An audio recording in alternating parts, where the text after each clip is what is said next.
दोस्तों, अगर आपने अभी एनटीपीसी 12th लेवल का एग्ज़ाम दिया है तो इस क्वेश्चन को आप ज़रूर जानते होंगे। और इसमें और भी ऐसे क्वेश्चन हैं जो आपकी शिफ्ट में आए हुए हैं और इन क्वेश्चनों को हम 5 या 8 सेकंड में सॉल्व करेंगे। इससे ज़्यादा टाइम इन क्वेश्चनों को नहीं देना है। तो आपने एग्ज़ाम में इन क्वेश्चनों को कितने सेकंड में सॉल्व किया है वो आप देख लेना। लेकिन इतने ईजी क्वेश्चन थे जिन्हें हम 5 या 8 सेकंड से ज़्यादा में सॉल्व नहीं करेंगे, इससे कम है भी। और ऑप्शन से सॉल्व करेंगे और ट्रैक के साथ करेंगे। ठीक है दोस्तों, तो इस वीडियो में हम कुछ ऐसी ट्रैक्स भी जानेंगे, तो आप वीडियो में एंड तक बने रहना और वीडियो को कंटिन्यू देखना। तो चलिए वीडियो को करते हैं स्टार्ट।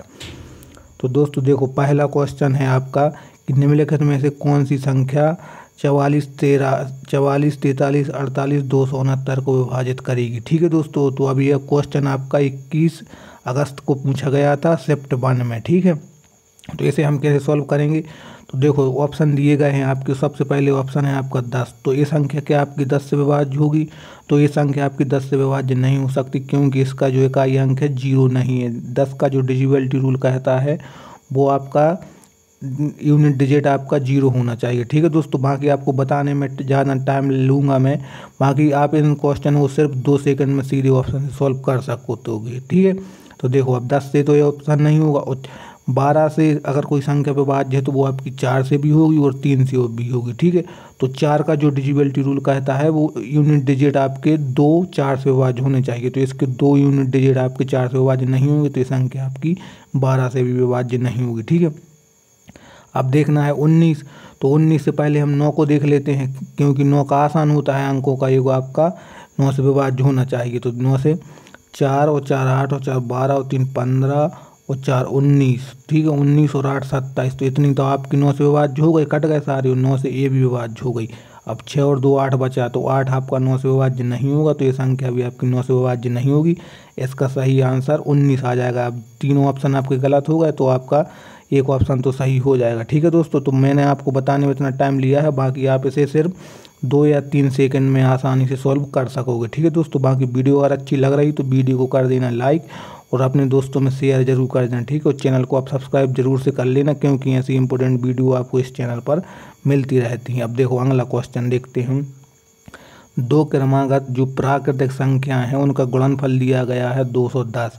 और दोनों संख्या में से बड़ी संख्या क्या है। तो देखो दोस्तों, ये क्वेश्चन आपका पहले ही दिन आपको ये क्वेश्चन पूछा गया था दूसरी शिफ्ट में 7 अगस्त को। ठीक है, तो इसमें पूछा गया 2 क्रमागत संख्या, मतलब एक संख्या 1 और फिर उससे बड़ी 2, मतलब इस प्रकार संख्या उनका जो गुणनफल है आपका 210 है। तो दोस्तों, मैं इसको सॉल्व करने के आपके कई तरीके हो सकते हैं, लेकिन मैं इसमें सिर्फ आपको ट्रिक्स बताऊंगा कि आप कैसे सॉल्व कर सकोगे ऑप्शन से। देखो, 2 क्रमागत प्राकृतिक संख्या में बड़ी संख्या ज्ञात करनी है। तो अगर हम सबसे पहले अगर 7 को बड़ी संख्या मान लेते हैं, तो इससे छोटी संख्या क्या हो जाएगी 6।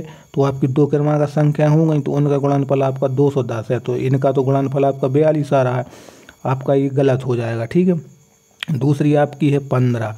15 अगर बड़ी संख्या है तो इससे छोटी क्या होगी 14। अब 14 का गुणा अगर 15 में कर देंगे तो आपका 210 आ जाएगा। ठीक है, तो इसका ऑप्शन नंबर बी सही आंसर हो जाएगा। ठीक है दोस्तों, तो आप ऑप्शन से इसे सिर्फ 2 या 3 सेकंड में सॉल्व कर सकते हो। और इनको सॉल्व करने के आपके बहुत से तरीके हो सकेंगे जिन्हें हर स्टूडेंट अप्लाई करता है। तो मैं आपको सिर्फ वो बता रहा हूँ जो आप एग्ज़ाम में कर सकोगे। सिर्फ 5 या 8 सेकंड में किसी भी क्वेश्चन को आप सॉल्व कर सकोगे। और इतने ईजी क्वेश्चन आपके 12th लेवल में आपकी एनटीपीसी में आए हुए थे।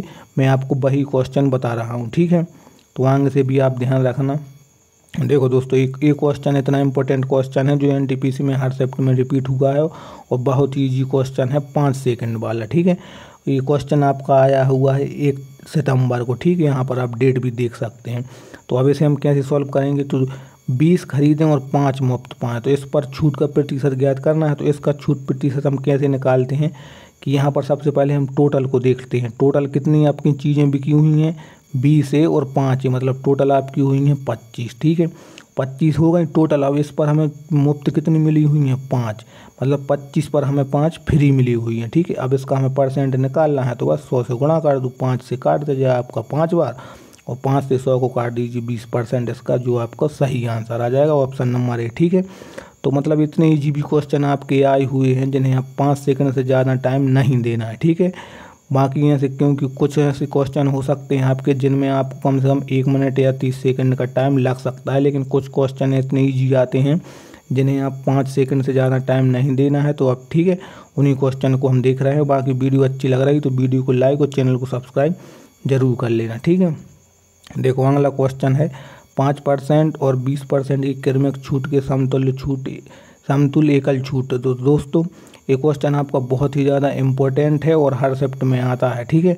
तो इसे करने के कई तरीके हो सकते हैं। सबसे पहले तो आप इसे सक्सेसिव से लगा सकते हो, x + y माइनस में आपका यहाँ पर प्लस x × y अपॉन में आपका 100, ठीक है। इस फॉर्मूले से भी इसे सॉल्व कर सकते हो। बाकी इतना फॉर्मूला लिखना हमें नहीं, क्यों, हमें टाइम बचाना है। तो सबसे पहले हमें क्या करना है, सीधा इन दोनों को जोड़ दीजिए आप, 20 और 5 25 हो जाएगा।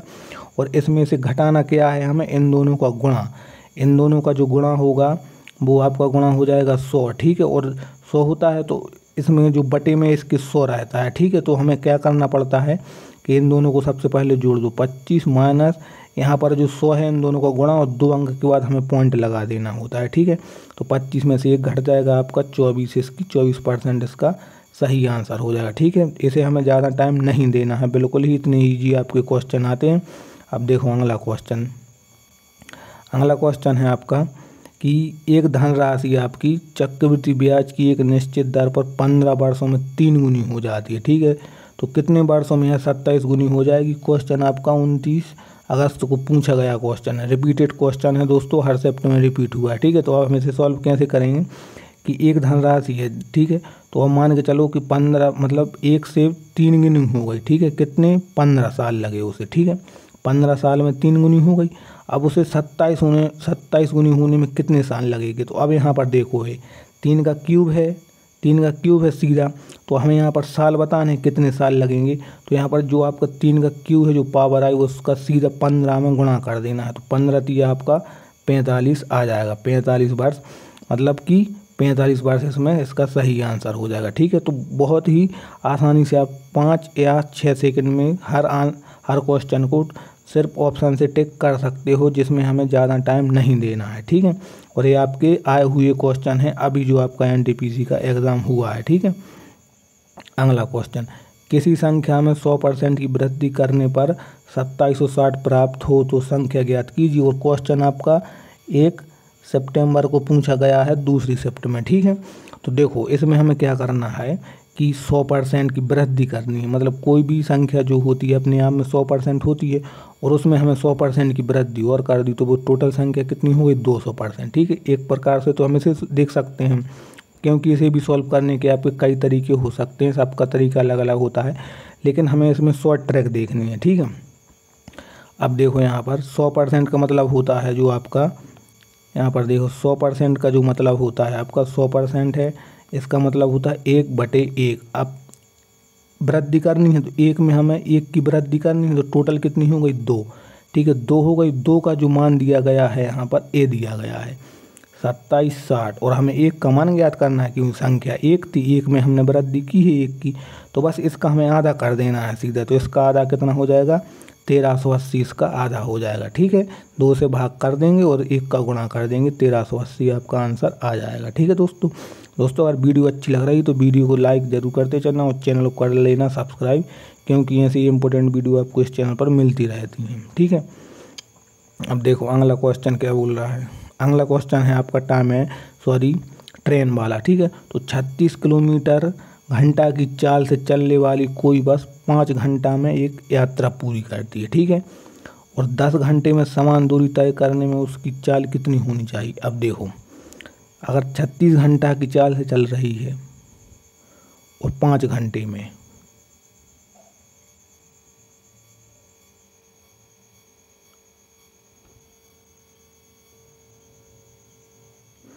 देखो दोस्तों जैसे कि 1 घंटा में अगर 36 चल रही है, क्योंकि 36 किलोमीटर घंटा की चाल से चल रही है 5, तो जो 1 घंटा में 36 किलोमीटर, तो 5 घंटा में कितना, इसका इसमें गुणा कर दीजिए। 5 जगह आपका 30 आ जाएगा, 5 जगह 30, 3 5 3 15 3 18, ठीक है।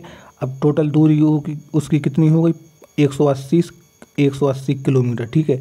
अब क्या बोल रहा है कि 10 घंटे में समान दूरी तय करने में उसकी चाल क्या होनी, तो चाल बराबर जो आपका फॉर्मूला होता है दूरी बटे समय। देखो दूरी है आपकी 180, समय दिया गया है 10, तो 10 से इसमें भाग दे दीजिए, आपका 18 किलोमीटर पर आवर आपका आंसर आ जाएगा, ऑप्शन नंबर डी। ठीक है दोस्तों, आसानी से आप इसमें गुणा कर दीजिए और जो भी आपकी दूरी आ जाए उसमें हम घंटे से भाग कर देंगे तो आपकी चाल आ जाएगी। ठीक है, अगला क्वेश्चन देखो, इसमें सिंप्लीफिकेशन से भी क्वेश्चन आया। तो सिंप्लीफिकेशन का क्वेश्चन सिंपल रहता है, बोर्ड मास पर आधारित है। ठीक है, तो बोर्ड मास में आपको सबसे पहले ब्रैकेट सॉल्व करना होता है। तो देखो 3 में से 7 जाएगा आपका -4 बच जाएगा। ठीक है, -4 का 4 में गुणा हो जाएगा आपका -16।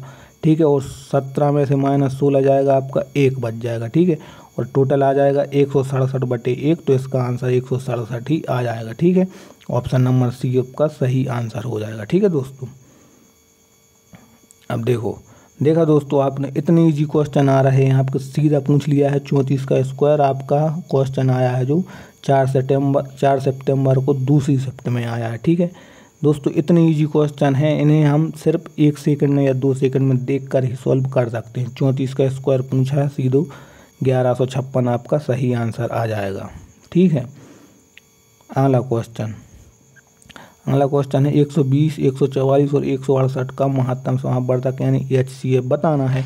तो दोस्तों HCF जो होता है वो आपका हाईएस्ट कॉमन फैक्टर होता है। ठीक है, तो इसमें हम ऐसे क्वेश्चन आपके ऑप्शन से किए जाते हैं, जैसे कि यहाँ पर देखो 12 से ये संख्या कट रही है, 12 से 120 भी कट जाएगी, 12 से आपका 144 भी कट जाएगा। ठीक है, 12 से आपका 168 भी कट जाएगा। ठीक है, तो क्या होता है कि कुछ दोस्त सबसे पहले जैसे ऑप्शन देखा 12 से कट रहा है तो सीधा आंसर आपका 12 लगा देते हैं, और जो आपका यहाँ पर गलत हो जाता है पता दोस्तों, क्योंकि 12 आपका गलत इसलिए हो जाएगा क्योंकि हमें HCF बताना है, और HCF जो होता है आपका हाईएस्ट कॉमन होता है।